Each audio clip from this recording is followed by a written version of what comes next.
Always my soulmate by Watermelon's Melon Felon. Chapter 23, Conversation Heart.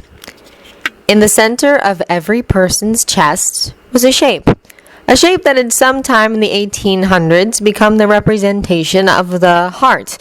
As the mark was placed directly over the beating organ, it was thought to be the outward manifestation, and was certainly more attractive than an actual heart was. Each color was said to represent something in someone's soulmate, the bond the two would share. Everyone always met their soulmate, but the color of their heart would determine their relationship. A soulmate was your other half, the one that would be perfect for you, just as you needed them. Unfortunately, not all soulmates, despite being decreed perfect for each other, would ever get along. Black stood for enemies, intense hatred between each other that would never abate. Purple stood for friendship. The darker the shade, the stronger the friendship. White stood for familial ties, an unconditional sort of red. Red stood for lovers, or better described, romance. Yellow stood for one-sided, unrequited love. Not everyone's heart was the same color, as not everyone needed the same thing from their soulmates. Yuri's heart had already been in place when he was born, proving that his soulmate had been alive already. And in the middle of his heart had been words written in what he learned, or English later on. Should I just kiss you or something? Growing up with such a thing on his body had been a shocker to his whole family. The words would come up randomly in conversation with his soulmates. Not the first words they spoke to each other, or the last. They'd happen when least expected. That was how the universe loved to work, after all. Yuri spent his life hoping that the words were meant to be special. His heart was red, after all. That had to mean something good, right? Victor Nikiforov's heart was blood red.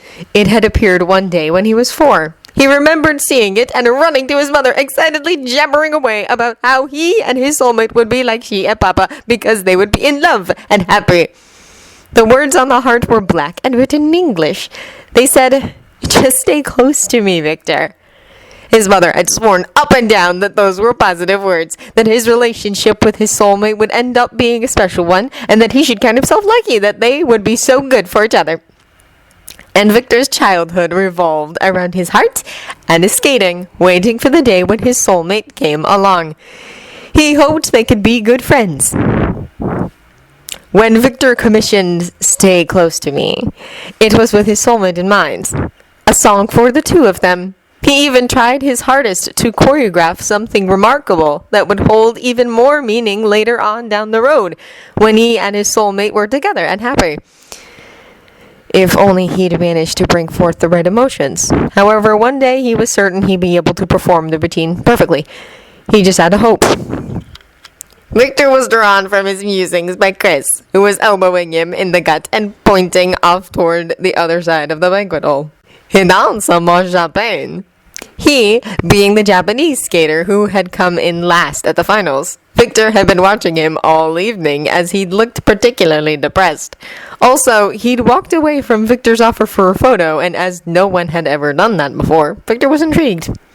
He counted at least 16 flutes on the table where Katsuki was standing, or used to be standing, as he was suddenly walking in their direction.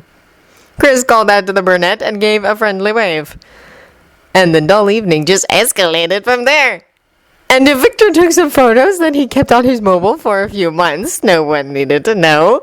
No, honestly, Katsuki Yuri was sexy on and off a pole with or without clothing and had beautiful eyes that almost made Victor cave to his desire for Victor to be his coach. Almost. That was one night that Victor would remember for the rest of his life. Some months after Yuri's great fail at the Grand Prix final, his life was suddenly invaded by his idol, Victor Nikiforov. Why? Because his friend Yugo's children had uploaded a video of Yuri skating the man's routine to the internet. And for some reason, the man had decided to come to Japan to be his coach. Every day since Victor's arrival was like a journey and a half. Something new to discover, or do, or see. Never a dull moment with the man around. And this moment was no exception. Victor had spent all morning trying to calm Yuri down, and it just hadn't been enough. And just then, when Yuri was resigning himself to ruining his free skate and Victor's reputation by extension, Victor had to go and mace him up all the more pushing him into the teary mess he'd been trying to hold up all day. Should I just kiss you or something? Those words, the ones that had been on Yuri's chest his whole life, stung in a way that Yuri despised, and he lashed out in anger. No! You don't have to say anything, just stay close to me, Victor! After a very cathartic cry and a few moments to collect himself, Yuri felt a lot better. As if he'd just unloaded everything in his life in one cry. As if that cry had been needed all along. And in response to his free skate, when he decided to change his final jump to a quad flip, Victor went ahead and kissed him on international television. A kiss that lasted less than 5 seconds but held more passion than Yuri had ever felt before. I wanted to surprise you more than you surprised me. It was all I could think of. It certainly worked. So, we're soulmates. It seems so. Victor laughed. I find it incredibly amazing. You're so full of surprises, Yuri. You come off as shy, but then you do all these amazing things no one expects of you. We didn't make the choice to be soulmates, Victor. I didn't do anything. Victor shrugged and gave a breathy sigh, eyes distant.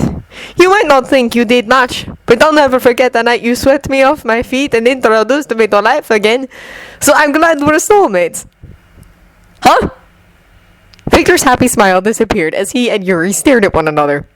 Yuri was obviously confused, and Victor was meeting him there. You don't remember? It was said in a whisper, a horrified whisper at that. Remember what? What did you forget? Victor proceeded to flap onto his bed and scream into his pillow. You don't remember! What? The banquet! The dance-off! The stripping! The pole dancing! You begged me to be your coach if you won! You don't remember any of it! The following hour was filled with enough embarrassing moments to fill in Yuri's lifetime. And both Chris and Yurio had far too many example photos to send to Victor. At least you fell for me on your own and not under the effects of a drunken night. I guess I can live with that. Yuri couldn't hold back a horrified Victor! Why did he have to go and say things like that so suddenly? The man swept Yuri up into a hug and rubbed his cheek against Yuri's head. Don't worry, I'll keep you happy, just like how you keep me happy. Victor Nikiforov was too sweet for words sometimes. But don't think you'll get off easy in practice because of this. What an ass. A sweet ass, though.